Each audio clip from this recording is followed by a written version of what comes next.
Ladies and gentlemen, thank you for tuning in to the 10th Street Journal podcast, episode number 5. My name is Alan, also known as Dragosi, and we have a small crew this week. First off, we got Braxton. Coach, what up? How's it going? Going pretty good. I'm glad to be back. I know I took last podcast off because I was busy, but glad to be on this week. Yep, glad to have you. Cool. We got a lot of cool stuff to talk about. And last but not least, we got John Ramos, MTG. What up, John? How's it going, man? Going good. Can't wait to talk about the whole spoiler and Mythic Invitational.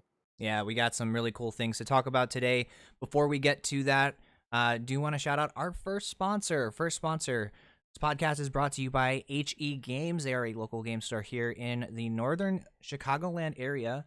And they're going to be our first sponsor and our sponsor for our tournaments, which we will talk about a little bit later in the podcast. But big thanks to them. We will have links in the description box. So if you're looking for singles and you're looking to buy from a really great store, we will definitely recommend that you get over to those guys, show them some love, pick up some stuff from them. They got a lot of cool stuff coming up. So definitely stay tuned for that. Check those links. But let's get into it today. Our first, we're going to be covering, so we have the full Zendikar Rising spoilers, which are coming up here very soon. Release is happening this coming week with the early access event happening as well this week too. So we, definitely will want to talk about some of the awesome new cards from the new set coming up here, what we're looking to do with them. Next, we're going to talk about Mythic Invitational. It's actually happening right now in the Mythic Qualifier Weekend. Zendikar Rising Qualifier Weekend is happening right now, and we have some things to talk about in terms of those events. And then we are also going to be talking about, again, like I mentioned earlier, our tournament series that we're going to be doing as well too. We got some more stuff happening with that, and we're very excited to share with all of you about that as well too. So first thing here, let's just jump into it. I guess before we also get started, make sure you check out the website here, 10streetjournal.com. Also make sure that you are checking out the YouTube 10 Street News, where we post our daily content or just our video content. John does a lot of the content over there as well. We post the podcasts as well as other news related videos go up there as well too, so definitely make sure you're checking that out as well. All right, let's get into it, guys. So Zendikar Rising spoilers, full sets here. Release is happening on Arena this Thursday, so in about 4 days from the time of this recording. 4 days. With the early access event happening on the 16th, the day beforehand, right? So let's talk about some cards here. I guess, Braxton, let's start off with you. What's one of your first cards that you're excited about in Zendikar Rising? If I'm gonna say one card, I think it has to be the Ancient Green Warden. Cool. I mean, we'll definitely we'll go through all of them, but I just want to we'll cycle through everybody's cards. So the first one here, Ancient Green Warden. Okay, so let's pull this guy up here on the screen. Yeah, just while you find him, just if I'm picking one card, I'm not picking a reprint, and I've always enjoyed playing land strategies, and this guy is just does everything you want in a land strategy. Yep. So Absolutely. So for those of you guys looking at the screen here, those who don't know or listening to the audio version of the podcast, Ancient Green Warden is a 6 mana, so 4 and 2 green for a 5/7 elemental creature. It has reach, and it says you may play lands from your graveyard. And then if a land entering the battlefield would cause an ability you control to trigger, that ability triggers an additional time. So basically like a Panharmonicon for lands, kind of like a Yarok sort of feel. So okay, cool. So what are you looking to do with this guy? What's the abilities that you're looking to abuse having lands come into play? degenerate stuff, if we're being honest. So if I'm giving it the deck that I'm gonna be playing day one, hopefully, has 3 cards that are the core of it are all from Zendikar. So Okay. it's looking to combo Ancient Green Warden and Lotus Cobra alongside Nahiri's Lithoforming. Okay. To basically because Ancient Green Warden and Nahiri's Lithoforming turns it into just draw X cards in green red, and Green Warden and Lotus Cobra gets you a lot of mana. So basically, just trying to go through my deck doing this. I have a whole deck list. with the end win con of flinging a Rada Heart of Keld who has the power and toughness upped by her ability. But deck looks really sweet. I saw it on Twitter. I wish I could tell you who posted it. I would love to give credit. This is not an original deck for me, but it's really sweet. I can't wait to try it out. Cool. But and I just hope it has legs. It is like I said, it's a combo deck. It's a ramp deck, so hopefully it has the ability to do what I want it to. Awesome. Yeah, we'll definitely look to see if we can scour the Twitterverse to see if we can find who had posted that list. We'll definitely give credit where credit is due on that one. That seems like a really sweet one. Cool, awesome. So that's one, and I guess we did kind of touch on your 3 cards a little bit, but we'll go into them in a little bit more detail here as we cycle through. But John, what's the first card that you're really excited about for Zendikar Rising? I'm actually going to go in reverse order. So I'm going to go with my number 3 and go kind of like ramping up to number 1. Yeah. Number 3 is Maul of the Skyclaves. And I'm All kind of of cheating. this. Yes, Maul of the Skyclaves is a 3 mana, 1 white, 2 colorless artifact equipment. Okay. When Maul of the Skyclaves enters the battlefield, attach it to target creature you control. Equipped creature gets +2/+2 and has flying and first strike. Equip 2 colorless, 1 and 2 white. Trying to find It's it a rare. trying to find it on the. Oh, there it is. Maul of the Skyclaves. Yeah.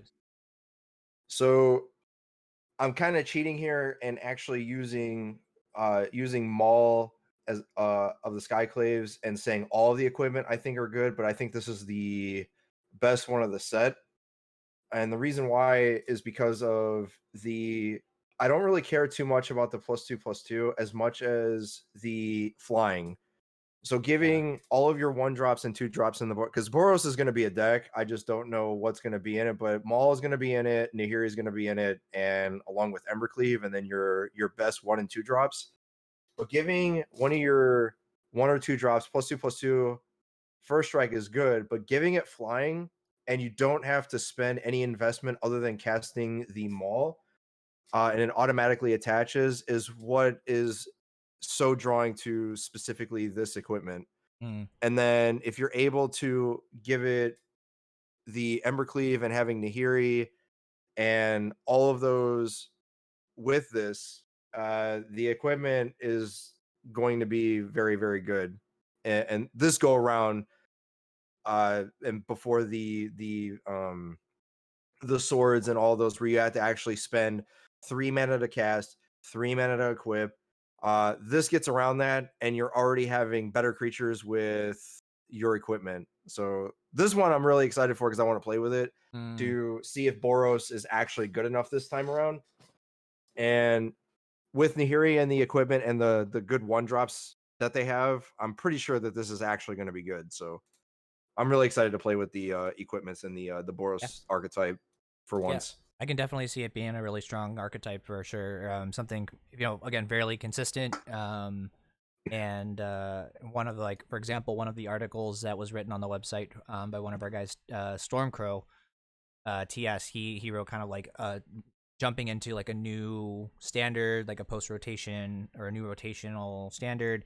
Wanting to go with something a little bit more like aggro, low to the ground, fairly consistent. Seems like this is going to be one of those strategies. So very cool. Definitely excited to see how that turns out. So my first card that I'm super excited for is going to actually be Omnath, Locus of Creation. I love Omnath a lot. I made a Locus of Omnath, Locus of the Royal Commander deck. I play Omnath. I played Elementals in Standard for a while. Like it's a very, very cool card. I definitely enjoy this a ton. So Omnath, Locus of Creation is red, green, white, blue for 4/4. When it enters the battlefield, draw a card, which is pretty nice all in and of itself. Landfall, whenever a land enters battlefield under your control, you gain 4 life. If this is the first time this ability is resolved this turn. If it's the second time, add red, green, white, blue to your mana pool. And then if it's the third time, it deals 4 damage to each opponent and each planeswalker you don't control. So it's definitely kind of like this commander card for sure. Like it's going to be a very good commander card, given that it can hit all opponents. But I definitely think that playing with this creature in a, I think more so, I think historic is really going to be the place to abuse this guy, because you have access to a couple of other really powerful ramp spells in Growth Spiral and Explore. But getting this guy out, like the hardest part about casting this spell is resolving this spell, because you can fix your mana so easily with things like, we mentioned earlier, Lotus Cobra being one of being a very powerful mana fixing and ramp utility. And you're already going to be playing base green blue already. You have Uro, Explorer, Growth Spiral, things like that to really push out the damage. And then getting 3 lands into play in a turn is really not that difficult. Being able to, I guess on turn 5 or whatever, or turn 4, play a land for turn, and then play Our Promise and get 2 more lands, and you trigger your all 3 of your Omnath abilities, and they're all going to resolve. You're going to deal 4, you're going to gain 4, so 8-point life swing, and you get 4 more mana in addition to that. So like there's a ton that you can do with this. And even if, like, for example, like you're going to be on your opponent's turn, you can, somehow sneak lands into play with things like Fabled Passage, Field of Ruin, and Growth Spiral as well too. Just at instant speed, being able to get more lands down. You can trigger this thing on your opponent's turn. It's a very, very strong card. I think it's going to be super, super cool for Brawl as well as just Commander. But then also, I think again, it's going to have, I think it's going to have legs potentially in Historic. And for Standard, it should be also very powerful, I think, too, because we still do have, we're going to have Lotus Cobra, we're going to have Uro still in the format for a little while, so I think this is going to be one to look out for.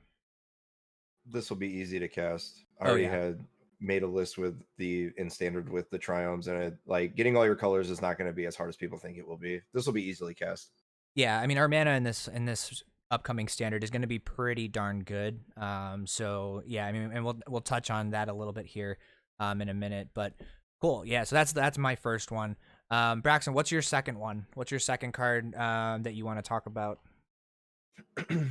So I said everything to the deck, um, but one that I had brought up. Let me find the name of it because I can never remember the name of the dang card. It's the blue flips into a land, 3 mana instant. Look at the top 6, get a instant. Salundi's Salundi. Vision. Yes, thank you. I know we talked about it when you and I were in chat earlier, and then I forgot it Where? because Oh, okay. Here we go. Yeah, Salundi Vision. Okay. yeah, this card to me just it's not going to be the card in a control deck where you're going to win the game off of the raw card advantage this gives you.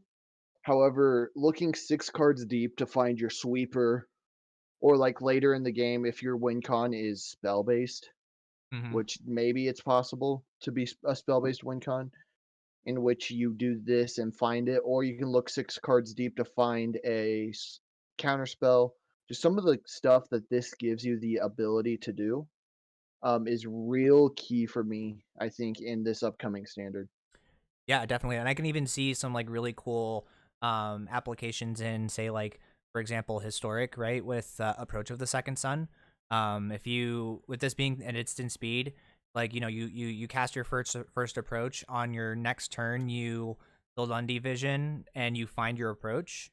Because you've drawn a card for the turn, you've passed, and at the end of your opponent's turn, you Salendi Vision, and you untap and cast your second approach, right? Like, usually, like, when with approach, like looking for cards or having cards that dig really, really deep is really powerful. So, right, like things like dig through time, or I guess it didn't really get to see a whole, but like things like Drawn from Dreams or something like that, where you're just like digging down to find cards to, to find your key spell. Like, this is just going to be, this might bring back like a blue white like approach strategy in Historic, or a Jeskai one or something like that, right? Yeah, but it'd be really cool. I'm curious what people are going to do with this one. This definitely seems really, really strong. For 3 mana too, it's like, wow, that's a lot of advantage. Yeah, and I actually hadn't even thought about. I've looked at all these cards and tried to stay in standard because that's where this is going to be the most fresh, most new, and whatnot. Yeah. But yeah, historic like approach. This is really good because I remember playing standard approach and I was playing pull from tomorrow as my way to get deep, Oh yeah, to get to it the next turn, and this is way easier because you get to just hold up other cards yeah, after you find it. yeah. That's Just hold huge. up counter magic or whatever, right? Yeah. Not only that, you can also get value out of it with, say, Crucible Worlds, where you cast it, and then Crucible allows you to play lands.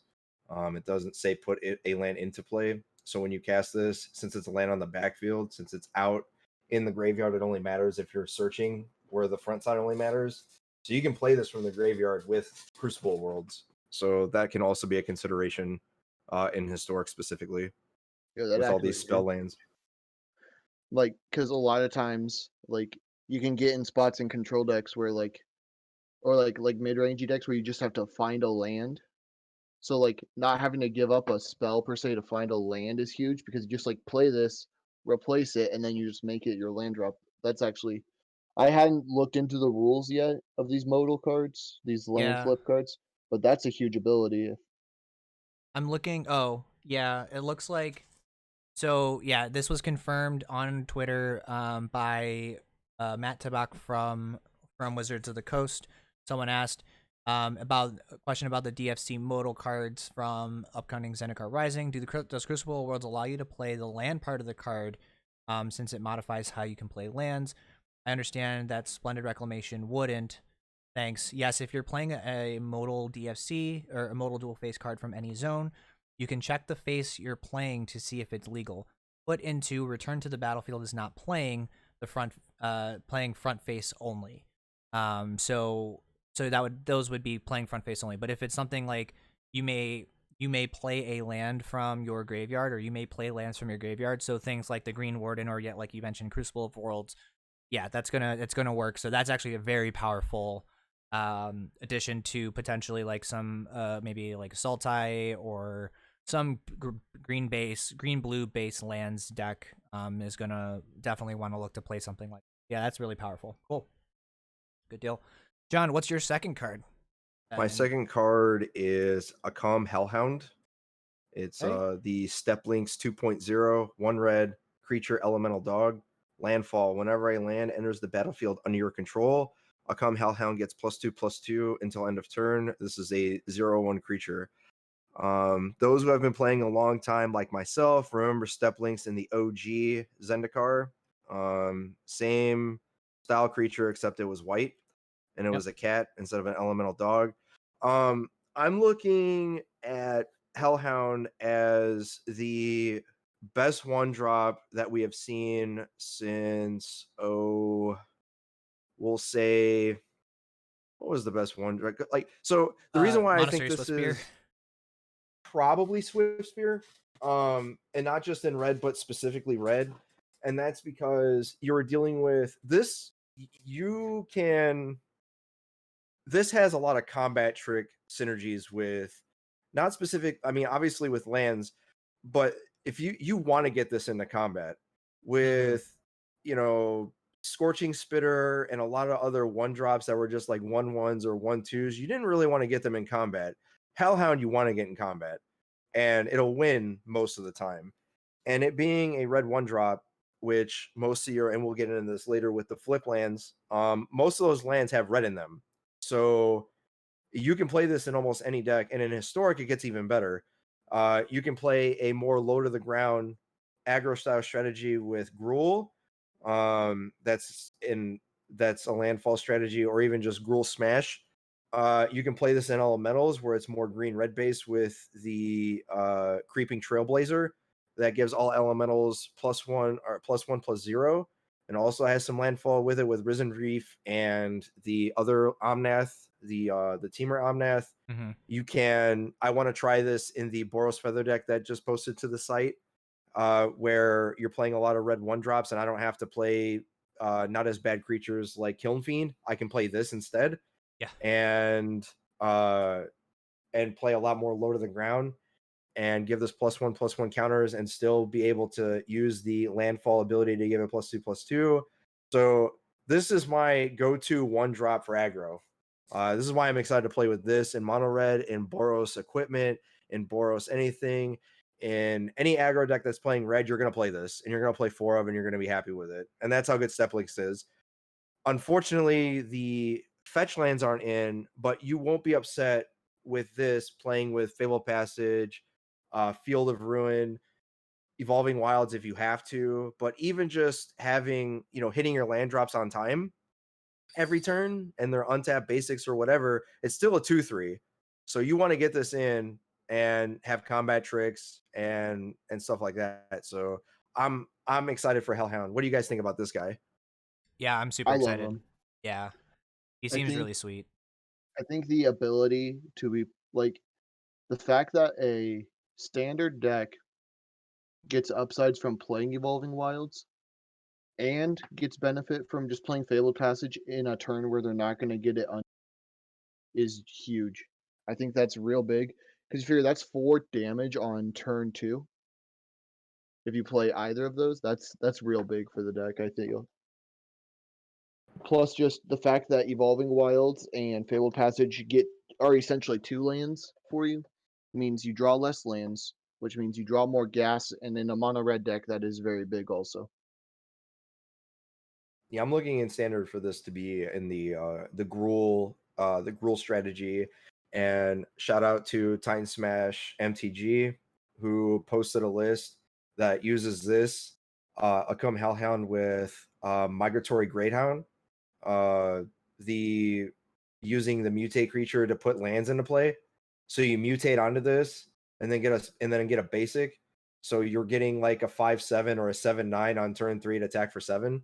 So it, you're It's pretty I'm telling powerful. you, you're gonna have some fun with I can't wait to use that Migratory Greathorn and Ember Cleaves and just Gruul's gonna be good. Yep. So get ready.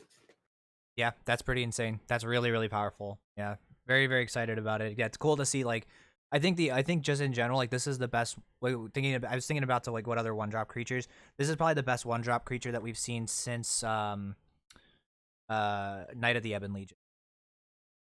I think that's probably close to being probably on par with this creature. And that was a rare, and this is a common. So like, I think this is really, really strong. Definitely expect to see a lot of this creature forward. Um, cool. My next card that I wanted to talk about here is Lithoform Engine. So Lithoform Engine is an artifact, 4 mana artifact, a legendary artifact, and it has 3 different abilities on it. So 2 in tap, copy target activated or triggered ability you control. You may choose new targets for the copy. 3 in tap, copy target instant or sorcery spell you control. You may choose new targets for the copy. And then 4 in tap, copy target permanent you control, and the copy becomes a token. So this is one of the cards that, again, this is going to be probably just like a commander or brawl all-star. Gonna be almost in almost every single deck or that you would expect. And like for example, one you actually can see down here at the bottom, one of the comments that's listed here on the Mythic spoiler pages for Brago, which I love Brago. I've played a ton of Brago in the past, and being able to copy the blink effect and resolve that twice, like that's pretty insane.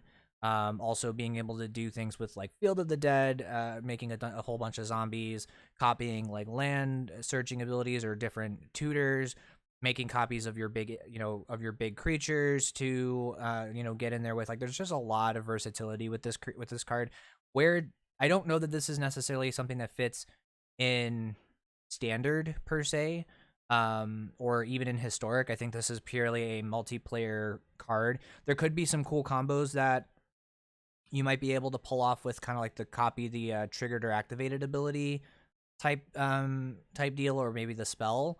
But yeah, so I think there's a lot of really cool potential with this. So I'm very excited to explore this one.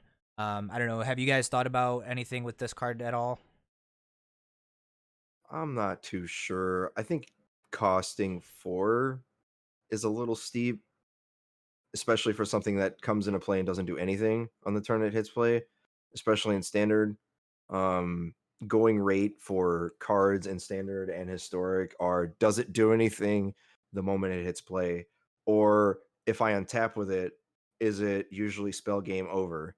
So like Uro, the moment it hits play, gives you all sorts of value, and the reason why Fires of Invention was banned is because the moment it hits play, or if I untap with it, the game's usually over. I don't know that Lithoform engine does it in standard or historic. I'm not saying it's bad, um, but costing 4 and me having to pay mana to it is a huge investment. And what are we doing with it that wins the game either on the spot or close to it at 4 mana or 3 mana or 2 mana to actually tap with it? It's interesting if you're playing like a mono blue with artifacts with it to use the corridor monitor to kind of like copy the enchant or copy the triggered ability of untapping artifacts and getting a bunch of cool combos synergies like that. Ooh, But I didn't you think can about that. also do that with the Nyx Lotus to like get a bunch of mana, do that, and then copy the triggered ability or the triggered ability of corridor monitor to untap a bunch of stuff. But like it's still a lot of mana and it's still a lot of combo potential to it. But that would be the only thing I see with it, other than Yeah, I don't think you're playing this in any type of spell based strategy with copy enchantment or sorcery spell that you control when you're already having to pay 3 for the effect.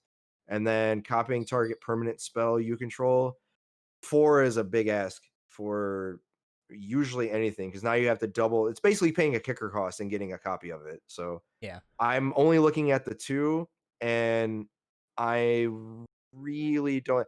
This is more of a commander staple to me than anything else. I'm not saying that you couldn't play this in standard or historic, but I'm pretty sure that this was kind of like um what is that card? Rings of Brightheart or Breithart or yeah. whatever. Rings of That's like Brighthearth, yeah, 70-80 bucks right or now. Strionic Resonator, yeah, all very Yeah, and this similar. kind of like just this basically does everything, Yeah, and it seems, I won't say strictly better, but it's much better than those cards. So, and yeah, cheaper.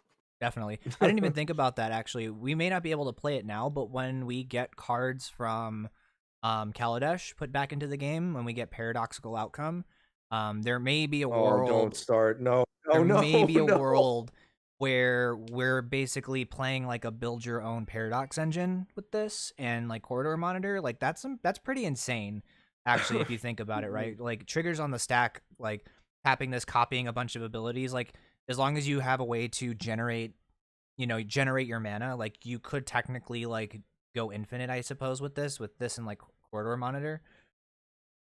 Like We already have that. that seems oh, what right now? Oh, I This guess for yeah. Gilded Lotus.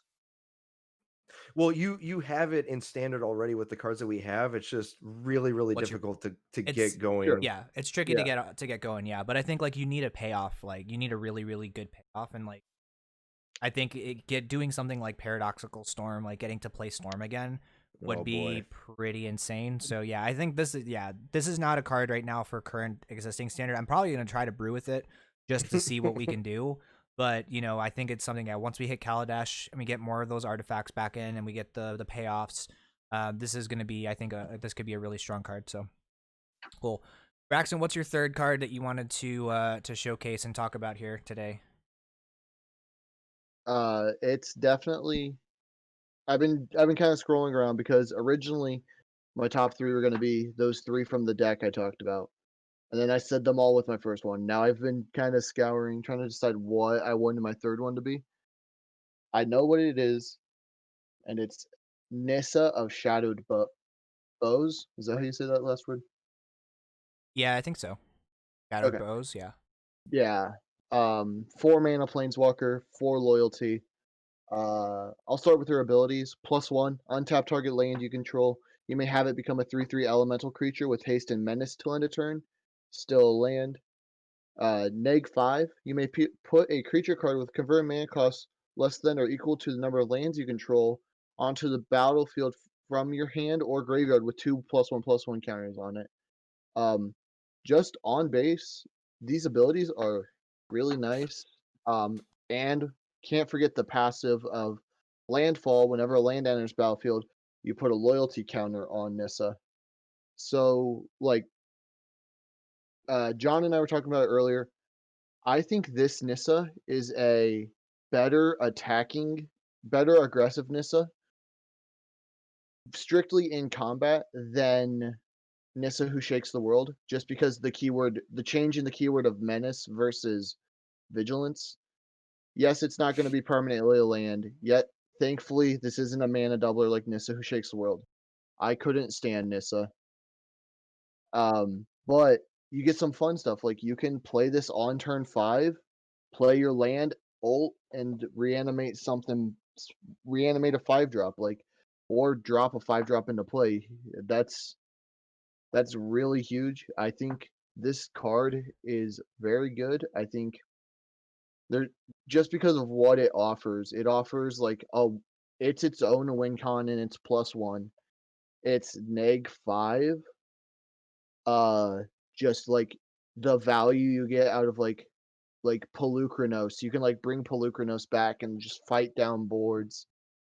That's the first thing that comes to mind. And then just landfall. If you are uptaking this Nissa and making your land drops, that's essentially making her up 2 loyalty every turn.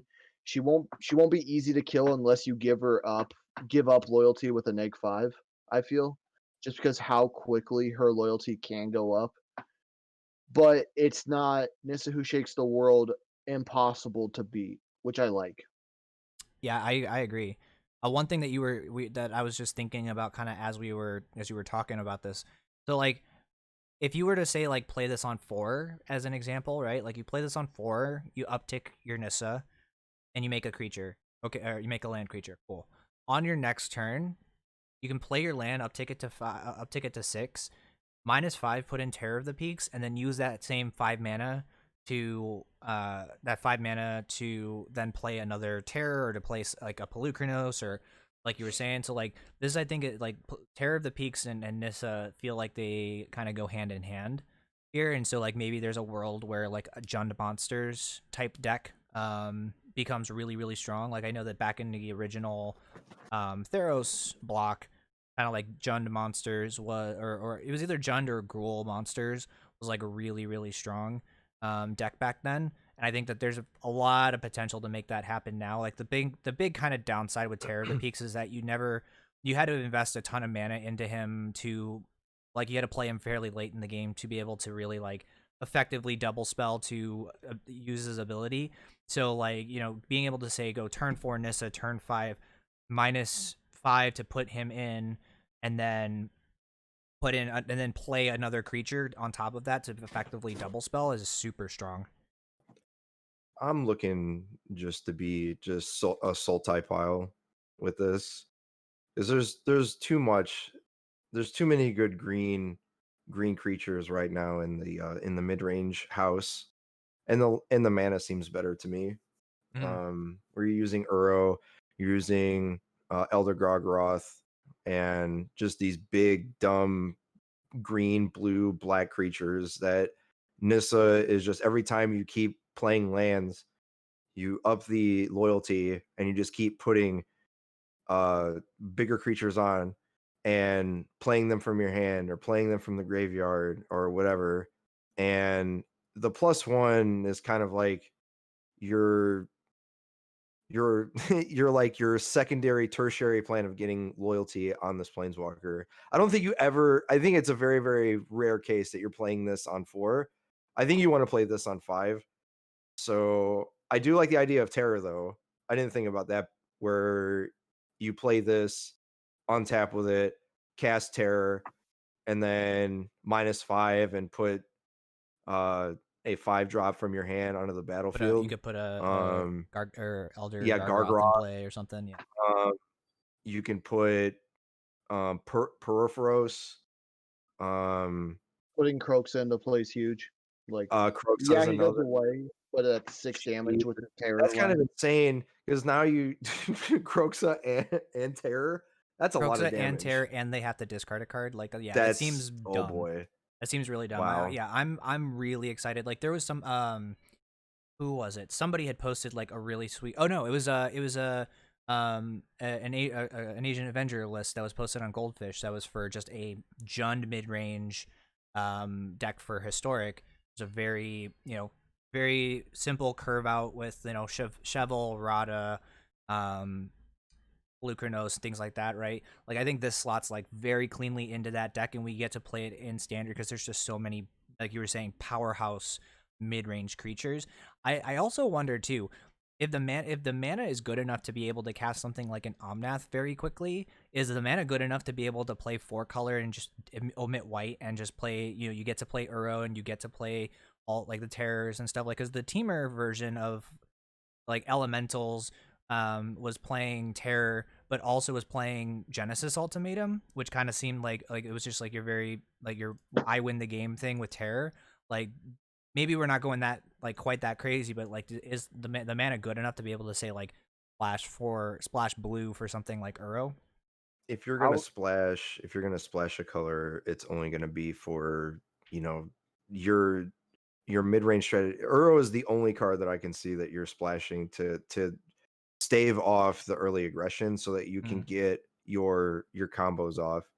And that would be the only reason to see me splashing a 4th color in any deck that's a 3-color base. Jund is a little bit different in that it doesn't have a Triumph to support it. Mm-hmm. So I'm a Having to little play worried like the about the Sultai mana. one. Yeah. I'm a little worried about the mana, but I'm not as worried about it when you have multiple Triumphs in your deck and you have Lotus Cobra and you have Uro. The color doesn't matter, but the sheer reason why it's probably balanced and quote unquote balanced is because all of the mana that you're using is all come into play tapped. So it's going to be awkward. It's going to be like playing Gates from the Return to Ravnica, Guilds of Ravnica and Ravnica Allegiance. When you were playing Gates, everything Mm-hmm. came into yeah, play yeah. on tap or tapped. Yeah, definitely. Yeah, I'm very very excited to work with this Nissa actually. Now that we've kind of talked about it a little more, like I didn't really give it much thought prior to literally just right now.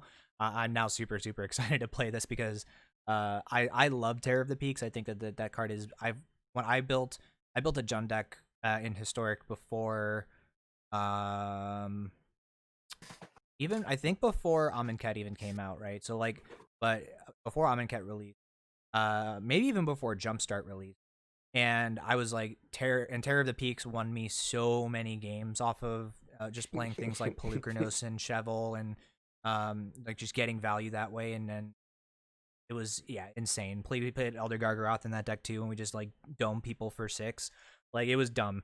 It was incredibly powerful. So I'm very excited to work with Nissa and Terror in this upcoming standard. So yeah, very cool. All right, John, It's what's even your possible. third and final card?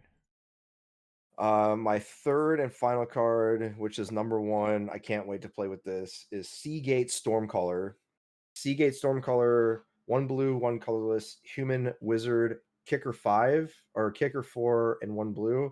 When Seagate Stormcaller enters the battlefield, copy the next instant or sorcery spell with converted mana cost 2 or less. Cast this turn when you cast it. If Seagate Stormcaller was kicked, copy that spell twice instead. You may choose new targets for the copies. This creature is a 2/1. This card is probably one of the best cards in the set, and I'm calling it now. More so for historic than standard, but standard, even getting a a copied opt is more than good enough. I was trying to build a kicker control deck, but there's not enough kicker spells in blue and black, so this goes very well with the new, I won't say it's comparable to Fatal Push in Blood Chief's Thirst. You can copy Into the Royal, you can copy Unsubstantiate, you can copy all sorts of spells, either in blue red or blue black. I'm looking at this more in historic as kind of like your comparable to this card is not Snapcaster Mage. This is worse than Snapcaster Mage, but you get to copy virtually the best spells that are used in historic right now, namely Thoughtseize.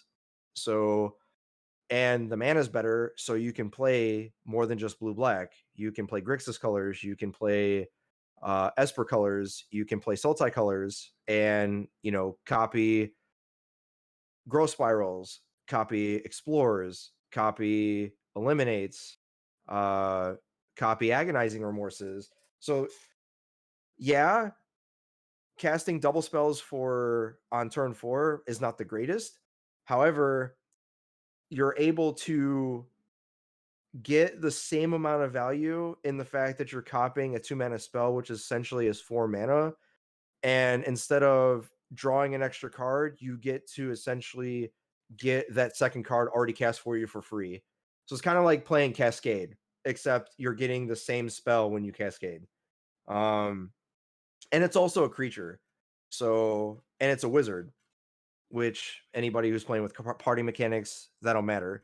I'm more looking at this in historic than standard, but don't sleep on this in standard in being able to play in a blue red shell with ops and the new lava coil that deals 4 damage to target creature or planeswalker, and it costs 2. Looking for it. I should have looked this up beforehand. Sizzling Barrage. Or nope, that's not it. I lied. Where is it? It's here somewhere. So you have a lot of play with it, and more so in historic than standard, but it's one of my favorites to brew with, and being able to copy a bunch of kill spells and draw spells like Frantic Inventory and all that. More of a sorcery creature than an instant, but to not play instants is not allowing the most play with it. So, what do you guys think about Seagate Stormcaller? I love the card, honestly. Like you said, everything I would want to say about the card. Um, I think. Do we have Cathartic Reunion still in standard? Yes, we do. Okay, so that's 4 mana, draw 6. That's huge.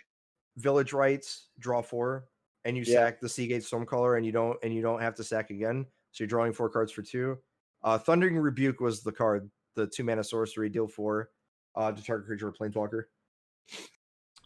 yeah. Or like if you have like you could probably play like a blue black. Maybe not.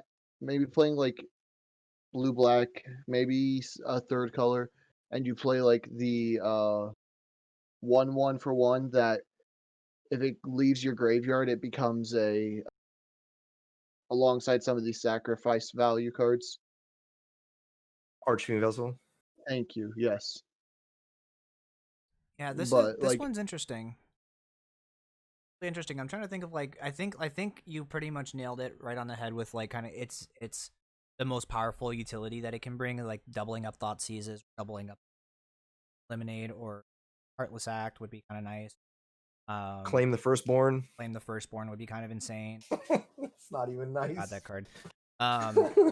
Yeah, so I mean, there's definitely a lot of utility. I'm hesitant to say 6 mana, or sorry, 7 mana to cast.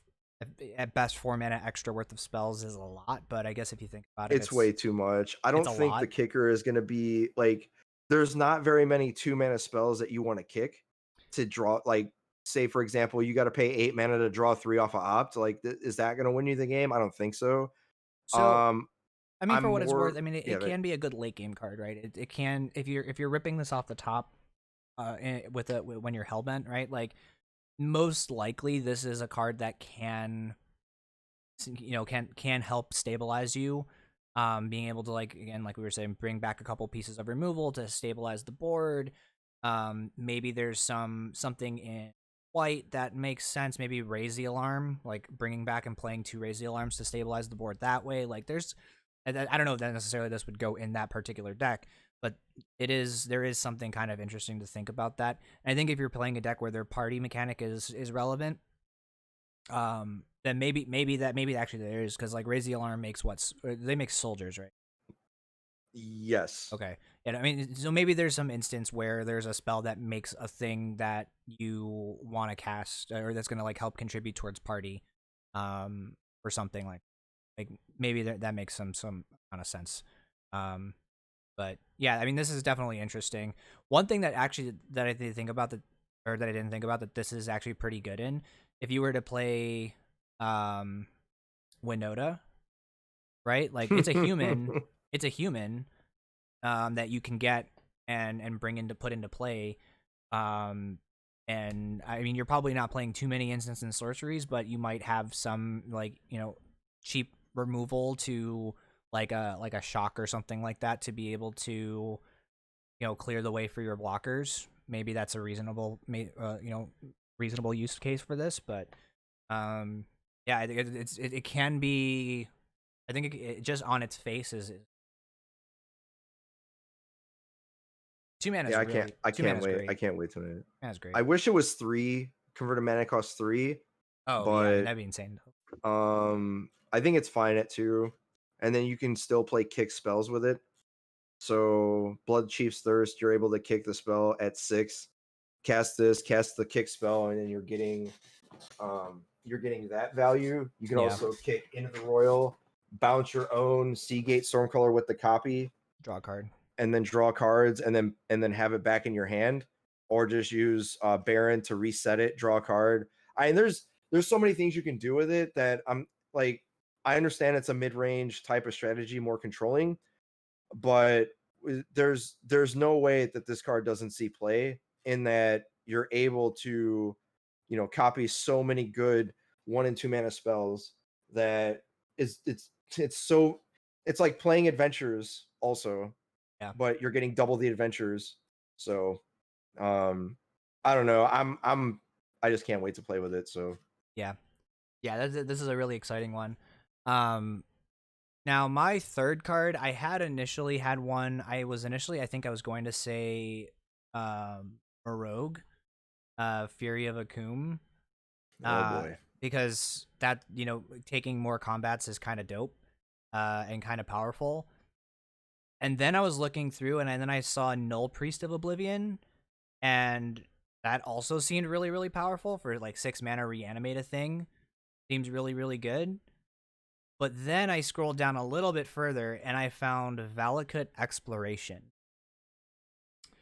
So Valakut Exploration, 2 and a red for an enchantment landfall. When a land enters the battlefield under your control, exile the top card of your library. You may play that card for as long as it remains exiled. Okay, cool.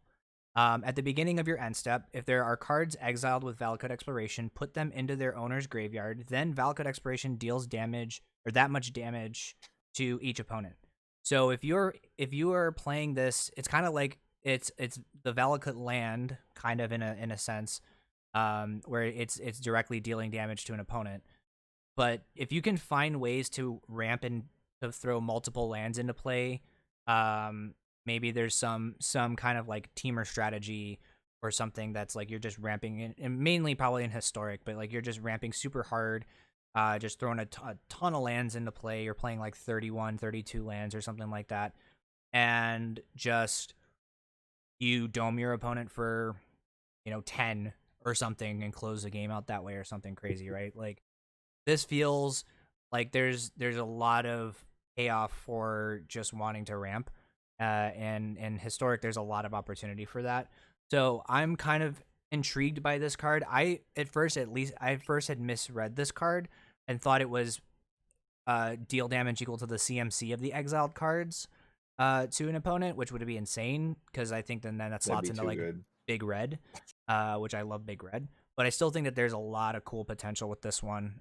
It might be more of like a tier 2.5 strategy. I mean, who knows if there's something really powerful that can be done here. I guess we'll have to see how hard you can ramp in one turn and how consistently can you follow up ramp and follow up. I mean, I guess if you have 2 of these things, right? Like the trick, like let's see, your cards exiled. So I guess no. So these you don't even want multiples. It's actually thinking about it now because the way that it's worded, because they'll both trigger. One will resolve, and then it doesn't. It'll check the number of exiled cards getting put into your graveyard as a resolve. So the first one will resolve, and then you don't put anything in the second one. So you really just only want one of these in play. But like if you can just ramp super hard, like this could be a very consistent like bam, bam, bam, just like 3-shot your opponent. I'm pretty sure they stack the You way think it's worded. I think they stack because you're exiling them individually, right? Yeah, Oh, th- okay. these Oh, cards would be connected to a specific Valakut okay, Yeah, okay, card. you're okay, it's kind of okay. like Yeah, yeah, yeah. if you were They're separate using, say, instances. Bag of Holding or They're any exiled card that's underneath exiled the being there. individual Valakut. Correct. So okay, so then yes, then you do want multiples of these. If you jam 2 or 3 of these in play, start ramping out like crazy, and just get like 4 or 5 lands into play in a turn somehow, like that, and then you're exiling a whole bunch of your deck. Okay, cool. Now everything gets put in your graveyard, and then you dome your opponent for 1,000,000, right? Like I think that there might be something cool here, but so I'll definitely have to look into how we're gonna abuse this thing, as well. I mean, this is it kind of brings. I played Valakut back in original Zendikar, so this kind of has like a very special place. Like this kind of like Valakut effect is like very very special to me. I really love that kind of stuff. So very very exciting here. I don't know. Any other thoughts on this one? I got nothing on this specifically, but um, I misread this card initially. It's amazing what happens when you read cards, and then when it's actually said aloud, it changes the whole dynamic of the card. I didn't know or didn't realize that it said put them into the owner's graveyard. Yeah. So, let's imagine for a moment that you're playing a, I don't know, half your deck is spell lands. Mm-hmm. So, and you find a way to, play lands from your graveyard. Me and Braxton were talking about this earlier, where he was talking about Nahiri's lithoforming, and I realized that you draw those cards and you get to play lands, right? So let's imagine that you Nahiri's lithoforming, and you sack say 2 or 3 cards, or 2 or 3 lands. You draw 2 or 3, and then you have Crucible of Worlds, replay those lands because that's what the card says. So you essentially just drew 3 cards and ramp back to where you wanted, or then you have Valakut Exploration, where you're doing even more stuff. Yeah, you don't get to play them, but if they're spell lands, they go back to your graveyard. You just domed your opponent for 6 on like turn 3 or 4, and then you get to play those lands again. And if you're It's pretty playing good. green with, Azusa or any type of, play extra lands, Seems yeah, pretty good. I forgot about Azusa. I forgot that we had that in the format. That's you pretty also sweet. have Song of Creation. Uh, So you have ways to, if the cards get discarded, you get to play the lands anyway. Then you get the read. There is way too much play in the combo potential of the graveyard, and this specifically. And you don't even care if the stuff goes in the graveyard, but there's a deck there with just cheating um with Nahiri's Lithoforming and Crucible of Worlds and Valakut's Exploration, which can go in the deck. You can play a mono red version, you can play a teamer, you can play green red. You probably want to play green red with some spell lands with Azusa. yeah, But I'm yeah. that's I pretty sick. stopped caring about the standard applications after like how good Crucible is going to be in Historic specifically, and older formats, by the way. And if anybody plays like Modern or Pioneer, this set is better than people think it is. So oh boy, I can't wait. So Yep, definitely. Cool. So the last thing we're going to talk about here is Zendikar Rising, and this was something we mentioned earlier when we were in our discussion, was talking about how good the mana is going to be. So these flip lands are very strong. Definitely ones where there are, it's going to allow you to play a lot more efficient or a lot more complex mana bases, and a lot more like splashing for fourth colors instead of splashing for colors. We're now splashing for fourth. So like as an example, like let's look at the let's go back to that Nissa Jund splashing blue kind of like style deck that we were talking about. So the lands, there are 3 lands here that lend themselves to being able to do something like that: River Glide Pathway, Clearwater Pathway, and Crag Crown Pathway. All 3 of these have those colors in them, and you can, with these lands, you can choose which side you want to play. So if you need to say cast your Uro on 3, you can, instead of playing the the red side, you're playing the blue side. Okay, cool. Now I have my blue source to be able to then go, okay, cool, let's jam Uro, play another one of these things, and now you set up yourself for 4 colors. You get to go in Nissa. So there's I think that this is opening up a lot of opportunity. And I know, John, you were mentioning earlier about playing these lands, playing these lands in other like less color intensive strategies, just to be able to say splash for other things. So I guess what do you guys think about some of about these particular lands? These lands are what the flip or the fetch lands were supposed to be, but these lands are better than people think they are. These are comparable to fast lands in that they are not as good as shocks or real do lands or fetch lands, but they're above average. Um, Especially when paired with shocks. I'm looking at this application for historic more than standard, but these lands in standard are are just as good. They allow you to play 2 color combinations with, and that was the intention when they made these. So for example, the uh Clearwater pathway and the black side or the dark side Murk water pathway allows you to play blue black rogues and you don't feel bad about it because you have an untapped source. However, in historic, your 2 color combinations that are aggro, and I'll just use Gruul as an example.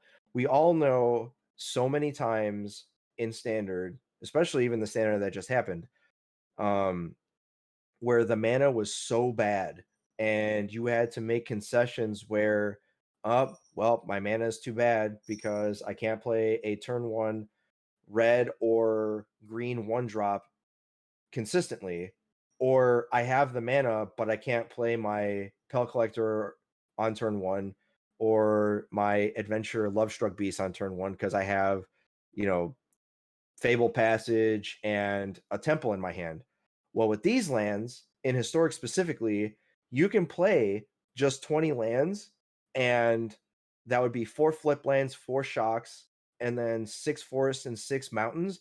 And you have 4 untapped red and green sources with 20 lands. You don't have to worry about playing nonsense like Fable Passage and Temples anymore.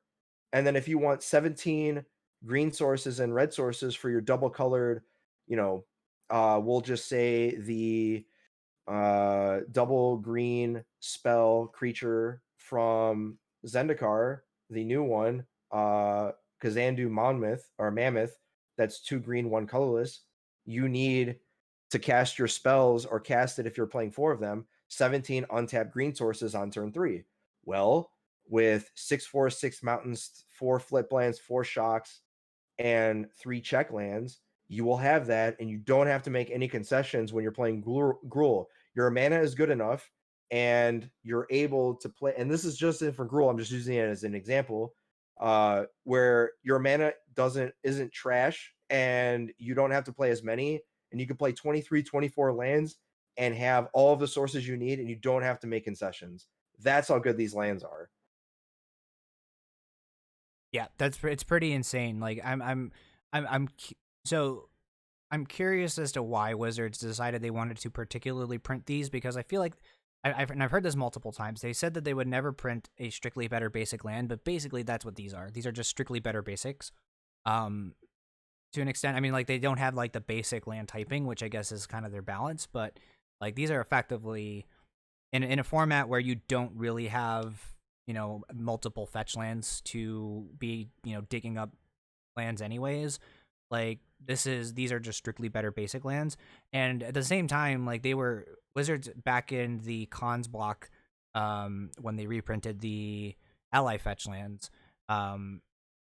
Like they were saying, Wizards was like their big thing was that the mana was too good. There was too many homogenous deck archetypes. Everything was 4 colors or 5 colors, and they didn't really like that. And I feel like this is just enabling more of that to happen in these upcoming, in this either upcoming standard or even this upcoming historic, like, format.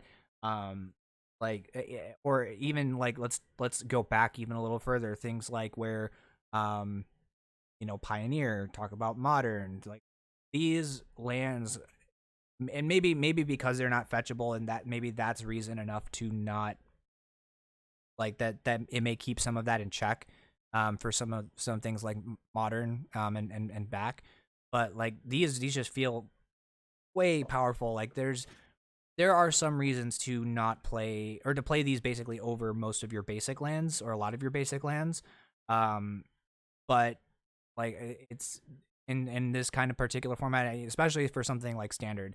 Like there's very little reason to not play these over just standard basics. Like I guess like what Field of Ruin is maybe like one of the only reasons that you're maybe or if you're playing Fabled Passage, maybe is the reason why you're playing basics. But even then, like decks, 3-color decks were playing very few basics even to begin with in the first place, right? So it's like this is just feels like they're wanting like this is going to homogenize the format a little bit, but I don't know. We'll have to see how that plays out. I think the fact that they don't have basic land types is a big deal. Maybe not Yeah. initially, but the Triumphs have basic land types. These don't. Mm-hmm. So they're not strictly better basics in that aspect, but they're pretty close. Although the fact that these are not fetchable or they're not fetch lands, and you can't just search up and go, "Oh, I want Clearwater Pathway, but I need a black source." You can't do that. You have to actually Yeah. have it in your hand Right. or in the graveyard and have something that allows you to play it from the graveyard. So I think they're fine. I think these are what they were supposed like. This is what the original Zendikar fetch land should have been. Um, and I think that these are more balanced than because you're given a choice. These don't produce both colors. You have to choose them. So that's also a balance on you know on their part. So you're not going to have a Boros land and then be like, oh, I always am going to produce red with it. No, you won't, because you have to choose. So but the fact that they're untapped, because you need them for standard, because there's no other untapped duel or quote unquote duel. Yeah. These are it. Yeah. So you got to have them, and these are as close as you're going to get to not shocks and not original duels or fetch lands. And that's why I said these also fill a role that other lands didn't. So like these are more aggro slanted Yeah. than say Definitely. the fast lands are. The fast lands are more mid-range slanted because as you play more lands and you draw those in the 4th, 5th, 6th, 7th turn, these come into play tapped. The flip lands don't, and these only care about the first 3 turns. Do I play these on the front side or the back? Mid-range doesn't want these. Like the ramp strategies might not want as many of these as others because there's not a lot of green, and they're missing the most important one, which is the blue green. Yep. So, uh, honestly, the ramp strategies that I've looked into list wise are playing, 8 triomes, and that's the end of it, and some fable passages and some basics. I don't want to play with flip lands because I want all of my lands to produce the colors that I want. And the flip lands, while they can produce any color I want, they won't always produce the color that I want. The aggro strategies don't care because they're playing a crap ton of basics, and then they have these to filter out their other 2 color strategies when they're already playing, temples and fable passages and stuff like that. But in historic specifically, you don't have to do that anymore. All your lands come into play untapped if you're playing aggro, which is what you want, and Yeah. you're going to see a lot more, a lot less like Sultai mid range where they're playing 4 main deck, pact negation. I foresee that being that's going to stop real quick because Gruul is going to be too good at going turn 1, turn 2, turn 3, You're cast dead. Embercleave. You're dead. Like you can't do anything even if you get thought seized. Because the mana's too good. So you're going to have to make some concessions where aggro is going to actually be good, and they're always going to have a turn 1 untapped land to cast their stuff and enough sources to cast any stuff, whether it be turn 1 Akum Hellhound or turn 1 Pel Collector or turn 1 Llanowar Elf or turn 1 anything. So these lands make historic a lot better in the set. Aggro needs to be good. And right now, the only good aggro deck in historic right now is goblins, and it's a combo kill deck. So we're looking to have Gruul and mono green and green white. Like all the 2-color aggro decks get a lot better with these lands, which are more important than anything other than the set. So Also, I wonder too, like, if you think about it too, I wonder if like the Sultai decks kind of shift away. They shift away from things like that to more more individualized removal, or more like blanket removal type things. So like they're playing Clearwater Pathways, and maybe they're playing things that are like they're playing Languishes, they're playing um Cry of the Carnarium, and then like these are technically fetchable by Our Promise, which can fix you for things like but they they only can. get the front side.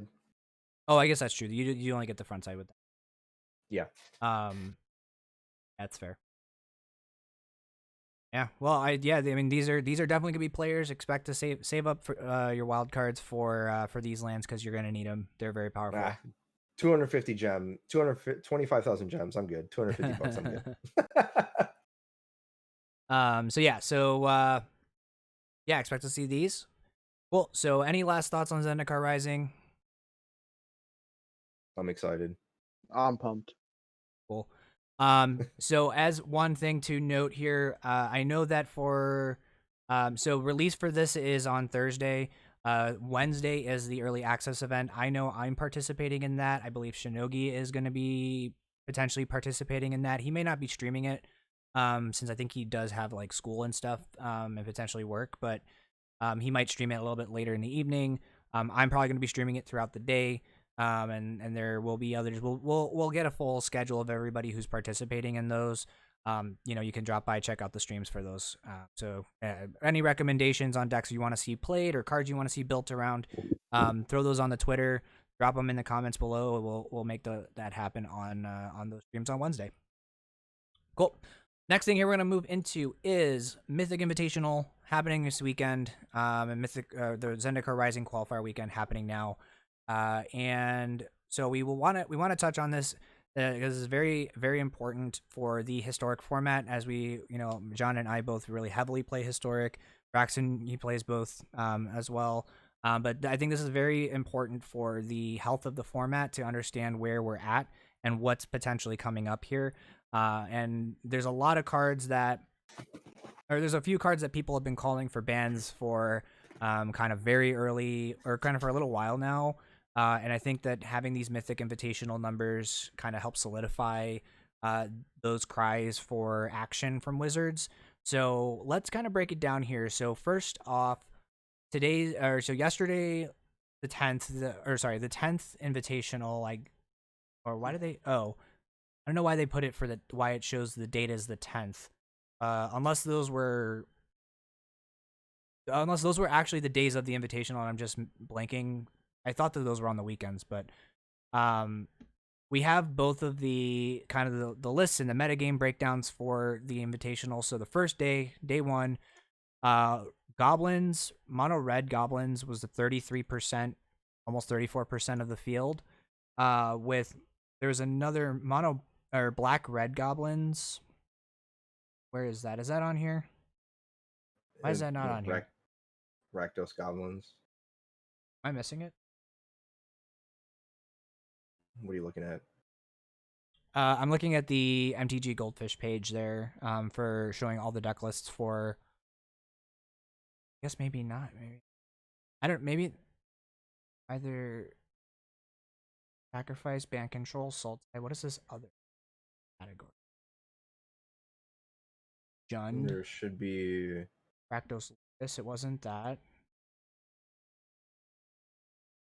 That's really weird. I don't know. That's Like the if you that's look the over on the Arcanist deck. side, if you look over on the side page, like when you see the individual decks, you can find like Rakdos goblins, for example, I don't think it's on the metagame summary.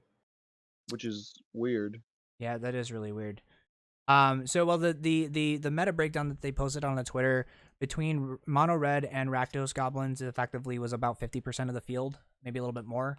Sultai midrange coming up next, and sacrifice being very close behind that as well. So the cards that people have been calling for bans for Muxus, Uro, and then even things like Claim the Firstborn were in the conversation, um, as well. And so with kind of seeing some of these results, and I think actually here's the um, this was a graphic that was shown here. The day one um, number of players, overall win percentages and records, and then as well as the day two conversion rates. What do you guys think about this kind of overall? Do you think that these call for particular bans are justified and warranted, or are we? Do you expect any sort of action to come from any of these from Wizards on any of this, or? Do you Um, want to start, John? well, I was gonna uh, say, I know you guys good. play more historic than me. I split my time. I'm old school, man. I don't like bands unless like I've a little bit of context. I've been playing since the dark, so I've seen some standards that you know are just completely busted. Combo winner, Necro Summer, um, the Affinity Age with Skull Clamp. Those are standards that are so busted that you have to take action. Um, sure, you have cards that are really just over the top that are just better than others. Uh, Wilderness Reclamation, Teferi Time Raveler, and stuff like that. I even argue that Teferi Time Raveler should have never been printed, and it should have saw the ban hammer way before it took two cards with it, Agent of Treachery and Fires of Invention. But um, I'm I don't think anything needs to be banned in historic yet. And if there is a card that needs to go, um, it's Phyrexian Tower. But I'm not sure that that's even close, considering that more than half the decks in the field in the Invitational were playing some form of Phyrexian Tower, because that card's way too good, and there's a reason why it's whatever. There's a reason why a lot of decks are playing it because it allows you to not sacrifice much to get an extra ramp spell for a land. So Uro's fine. You can see on the win percentage for day one, Mono Red Goblins is better than Rakdos Goblins in that its win percentage is just barely over 50%. Rakdos Goblins is just shy of 41 or just over 41%. So we can put the Muxus thing a bit. And the thing is like even though the win percentages, which is what WotC says is their big deal or what they use, Field of the Dead was like a 50 to 53 per win percentage of a deck, and they banned it anyways. So the win percentage doesn't really mean much. And you have Sultai mid range where it had a good conversion rate of 66%, but that's average, right? The best performing deck that put the most people in by percentage is Mono Black Gifts. And the deck that had the highest win percentage on day one, outside of the three players that were playing it in Rakdos Sacrifice, which are only two of them, and Jund Citadel, which were three players that were on it, Rakdos Arcanist was probably one of the best performing decks in there, and they only had five players on it. John Sacrifice had a 53% win rate, put 54% of the players in day two, and Rakdos Goblins probably had the worst day. Band Control, also an Euro deck, and Sultan Midrange was average. So the metagame is balanced. But the only card that has been ubiquitous or close to it has been Phyrexian Tower and Thoughtseize, which we already knew. So I don't think there's going to be any bans, and if there are going to be any, it should be if they're going to have any card that's even close to it. Phyrexian Tower would fit the bill, but there is no deck that is like so far and away the best that is being played as a 4 of or a 3 of. It's usually a 2 of. So, um, yeah, but that's where I am with it. Yeah, I think that I guess Braxton. What about, do you have any thoughts on that?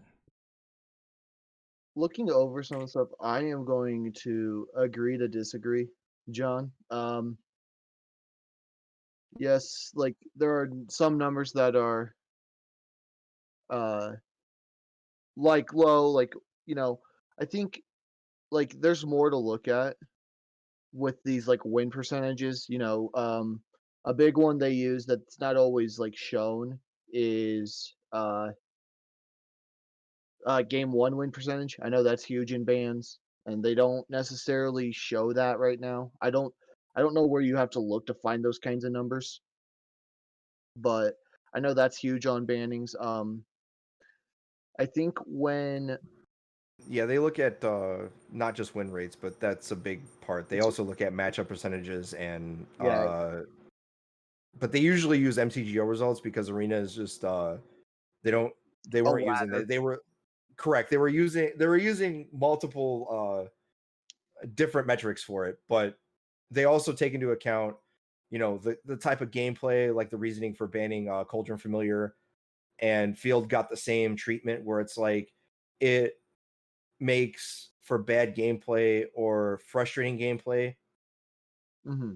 It's not that Field was too good, it's just that it's it It was polarizes the format way too much. yeah, it was So free value, which correct. free value is something they've been trying to get away from. But like I know like and this was more when they were having paper events because it was easier to judge paper events. Um, it was match win percentage, game ones, percent of metas, specific matchups. Like if there wasn't a chance a deck had, because there have been decks like the. I'm gonna go back to the first deck I played that got banned, which was way back. Copycat in standard with Felgar, Guardian, and Sahili. Um, that deck had. I don't think there was a deck that beat it that had a winning percentage against that deck. So like that's something to look at. Um, like I said, that some of that information is hard to find at times. If I'm saying a card to get banned, I'm going to go with the one ban that nerfs an archetype without killing it, and that's Muxus. Um, I think Goblins is a good deck and a totally reasonable deck when Krenko is your payoff in the deck. I think what Muxus does is just too much. Um, just and 6 mana is too easy. Uh, Even without Phyrexian Tower, before I put it in the deck, I could consistently turn 3 Muxus in the Goblins deck.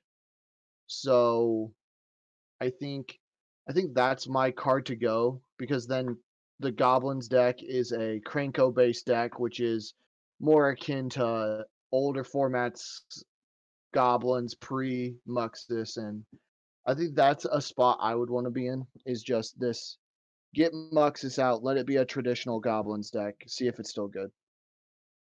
Yeah, I think I'm in agreement with you, Braxton, on this one too. So I my reasoning behind it is so aside from all the metrics that they look at, like this is we have to think about too. This is historic where they don't necessarily have different data points to pull from. They're strictly pulling from Arena. And with a major event like this, they definitely polarize a lot of their decision making behind major events. But they also have to, they look at things like like all of those metrics, but they look at it through the ladder. Whether or not that's a good metric or not, or a good source for those metrics, is up for debate. But that's kind of the only source that they really have at this point for historic. And I go back to think about the the if Winota was too broken for this format, then Muxus is too good for this format. If Winota had a much higher upside to whiff, because you were limited, you needed to meet two conditions to make it work, right? You needed to have a non-human attacking to be able to then get a human from the deck. Muxus just comes into play and just grabs all your goblins, so you're already incentivized to play goblins because it's a tribal deck. That's just what it is. So Muxus being a card that does Winota, but way better than Winota ever did, is something that I think that's a reason for it to go. And we take a look at things like Collected Company, for example. Like Collected Company, while it is powerful, the creatures that we have in Historic right now are not quite as strong. Where Collected Company becomes busted, right? It's powerful, but it's not insanely busted. And I guess in the counterpoint, you can make the argument that there are cards to hate on things like goblins or to hate on Muxus, to hate on things like Collected Company, and even to an extent hate on things like Uro, hate on things like John Sacrifice, in things like Grafdigger's Cage and Rest in Peace. And while that's true, I hedged. I think that it's not healthy. Where it's not healthy for a format to have, and especially one that is a non-rotating format, right? I don't think that it's healthy to have dedicated sideboard slots that are basically in every single deck to hedge against a particular strategy. And while maybe banning Muxus doesn't quite necessarily change that, you can definitely get around a lot of that, a lot of the play from some of those other strategies with other cards. Bajuka Bog to deal with the graveyard stuff. You can just play removal. And most of the time, the Collected Company decks are, either they're not, probably not killing you right on the turn. They're just Collected Companying for value. Playing in the mono green Collected Company.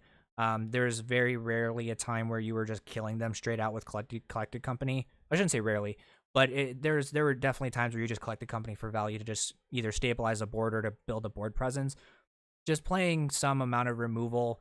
And one thing that we did that is noted here was that white card people who registered white spells did not do very well in this event. Generally looking, it was a very heavily favored. Literally the rest of the other colors, blue, black, green, red, all were more highly favored than any deck playing white. Why is that?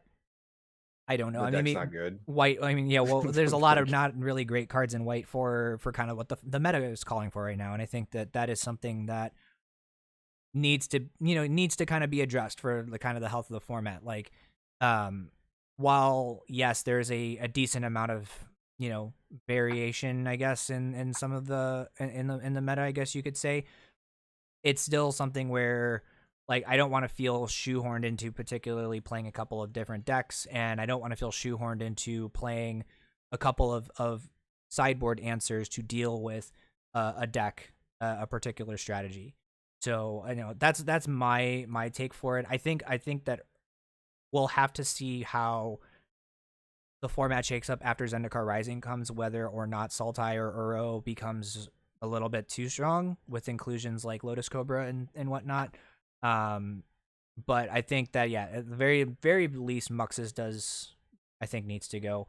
And especially now that we're at a point where Jumpstart is no longer available on Historic or on Arena for purchase or to play. You can't necessarily acquire the card through packs anymore. So it is something that you can probably safely at the very minimum, and this is the beauty of this format, is suspend it, right? Suspend Muxus, see how the format changes and see how it shapes up. Braxton, and I, this is something that we can concur with. I can echo that Goblins is just a good curve out aggro deck, right? Like, they have very powerful lords, multiple haste enablers, Kranko at the top end. Like, it's still very powerful. It's still very strong. But just kind of Muxus pushes it, at least when you're playing against it, feels like it pushes it so far out of contention for anything, reasonable, to play against, that it just doesn't feel very good. At least from I think from my perspective, at least, and I think from a lot of people's perspective too. I don't know. We'll have to see. It's definitely interesting. I think that it also, like, how dominant or like not necessarily dominant, but like how many people were registering the deck going into the event uh is something to consider. Like just metagame percentage is one of the metrics that they reference in their BNR, so that is a thing to think about too for them. They're gonna end up doing something with this, but yeah, we'll have to see. Otherwise, we are still waiting for the Zendikar qualifier weekend to kind of wrap up here as well too. We'll talk about that next week if they have some metrics behind some of that stuff, who did well and whatnot. And we also, I guess, still have the top 8 for the Invitational. I guess for day 1 and day 2 still kind of like happening potentially. So like, there's a lot to still cover around this. So we'll have to see kind of how this shapes up, but hopefully we'll see something come up soon from Wizards. And if they decide to not do anything, hopefully there's a real justifiable reason behind it, but we'll see. Cool. Last thing here that we want to cover is our announcement of the first 10th Street Tournament Series opener event over here on mtg.melee. Braxton, you want to take it away with this one? Before you go in, I apologize, but sure. I have to actually jump out of here. So Okay. I apologize earlier, but it went a little longer than expected. So, but I have to actually go. So Yeah, that's no worries. No worries, man. I appreciate it, but and can't wait for Zendikar, and I'm gonna wait and see a different approach on it. If they ban it, suspend it, whatever. So, Yep. All right. All right, later, John. Yep, later. Have a good day, man. All right, so yeah, Braxton, you want to take this one away? Absolutely, I can do that. So this is something that we've been looking to do for a while, and I'm pumped to kind of lead it alongside Dragosi for sure. Opening event for us. Had I looked ahead a little bit better and realized things, I would not have put it to poll because when I put the poll up and had everyone vote, I forgot that the 19th, which this event is running, is the first weekend for Zendikar on Arena. I would have made it standard, but wanted to stick to what I said. I said that Twitter would get to decide what we played. We're playing historic. Hopefully, some of these cards make it. I mean, this event's going to be fairly, I'll say, stock. Uh, going to be looking at, if you've played in an event before, this is going to look very similar. We're going to have uh, round robin based on how many people we have. We are going to do a quick cut to top something, top 4, top 8, whatever it looks like based on how many people we have. But what's really cool is we're getting even though this is free, we do have small prize support, correct, Dragosi? Yeah. So, just real quick correction. It's Swiss instead of round robin. So Oh, we're Swiss. yeah, Yeah, it's yeah. Swiss. It's Swiss for the beginning rounds, and then Yeah. depending if say like we have 16 people, we'll cut to top 4. If we have 32 people, we'll cut to top 8, etc. Right. But yes, we are. So it is a free event. This one is, and then we are going to have prize support sponsored by, like I mentioned at the top of the show, HE Games. They're again, like I mentioned, our local game store here. And the way our prize structure is going to be is that it's going to be one pack of Zendikar Rising per person into the prize pool, and then we'll pay out to top placement, depending on on the number of people. And we will be shipping those packs directly to you. And if what we'll probably end up doing is we'll make a video around it. We'll kind of show us doing the box opening and all that stuff, and promote it a bit here too. But yeah, we're going to be shipping out these packs to the winners. So, yeah. Yeah, I'm looking forward to it in the future. I think I'm gonna say it now, and it'll be on the podcast, and then I'll be posting about it. The next event we play is October 3rd. Looking at the calendar, we're gonna play the first week of October. So October 3rd is gonna be next event. And because of Zendikar and the fact that I didn't do it this week, I am going to right now lock in new standard for October 3rd. just so we can see what that looks like, and have a little fun with that. Yep. While still allowing you guys to play the event that we let you vote on this week. But the tournament is currently up. You can go register for it. Uh, all we're asking of you guys is obviously the arena and Discord because we will be announcing everything through Discord.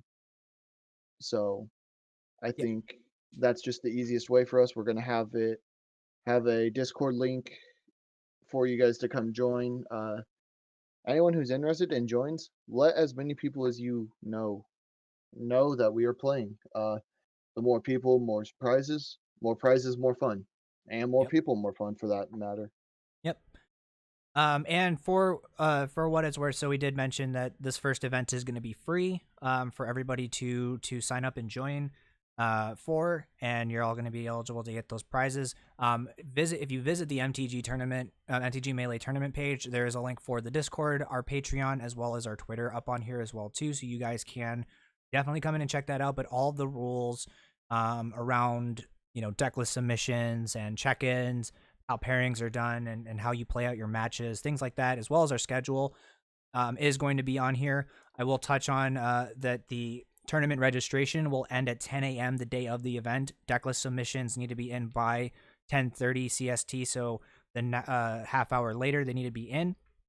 Check-in for the tournament will start at 11 a.m. and run until 11:45, and this is all Central Standard Time. And then the tournament will start at noon Central Standard Time on Saturday. So if you are interested in registering and signing up for this event, definitely come in, get your registration in early, and then you have some time to get some deck lists submitted, but get those in submitted, early as well too, just to make sure that, you're set and locked in, and all you have to worry about is checking in on the day of the event.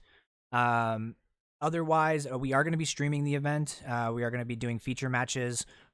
So you're going to need to be in the Discord for that and able to share your screen with us so that we can stream it to our Twitch and promote that.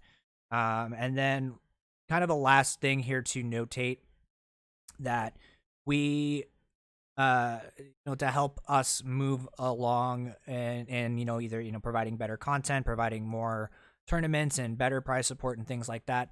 Future events are going to require a Patreon subscription of the $5 tier or higher, so we can actually take a quick look at that here. So here's our Patreon. We have a bunch of different levels. There is the $1 tier for just generalized support, but $5 tier or higher is going to get you into the tournament. Now, I think that we may need to change up a little bit of this, because if we're going to do 2 constructed events every month, we might have to say the $5 tier gets you into one of those events, and then the $10 tier will get you into both of the events. So we might have to work on that one a little bit, but you have to very bare minimum subscribe at the $5 tier to get into one of the events going forward. And that's just, again, to just help us, with all the costs of running the event, shipping costs and paying for other various things to go along with the tournament. So that's just going to be something going forward.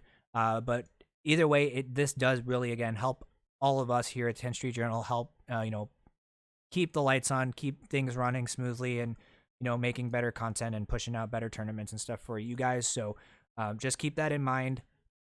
If you get your Patreon subscriptions in and you're still in, like if you subscribe this month, then you'll be able to get in. I think Patreon does their subscriptions on literally on a calendar month basis. So if you subscribe to our Patreon today, let's say like you join for the $5 tier today, you're going to be charged $5 the day you sign up, but then you'll be charged another $5 come October 1st, and that will get you into the one of the October tournaments.